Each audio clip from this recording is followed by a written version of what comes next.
Price Lord. கர்த்தருடைய பரிசுத்த நாமத்துக்கு மகிமை உண்டாவதாக. இந்த வியாழக்கிழமை காலையிலே உங்களை சந்திப்பதற்கு வந்து சந்தோஷம். இந்நாளுடைய ஆசீர்வாதத்துக்கு ஒரு வேத பகுதி வாசிப்போம். அது ஆதியாகமம் 17ஆம் அதிகாரம் 8ஆம் வசனம். நீ பரதேசியாய் தங்கியிருக்கிற கானான் தேசம் முழுவதையும் உனக்கும் உன் பின்வரும் சந்ததிக்கும் நித்திய சுதந்திரமாக கொடுத்து நான் அவர்களுக்கு தேவனாயிருப்பேன் என்றார். அல்லேலூயா. கர்த்தருடைய பரிசுத்த நாமத்துக்கு மகிமுண்டாவதாக. அருமை தெய்வ பிள்ளைகளே,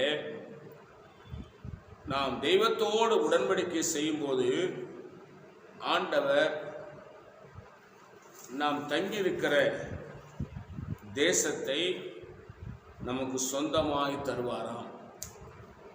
இப்போ பரதேசியாய் தங்கியிருக்கிற கானான் தேசத்தை உனக்கும் உன் சந்ததிக்கும் சுதந்திரமாக கொடுப்பேன்னு ஆண்டவர் சொல்கிறார். எதற்காக இந்த வாக்குத்தத்தம் கொடுக்குறாருன்னு கேட்டால், ஆபிரகாமோடே தேவன் உடன்படிக்கை செய்தார்.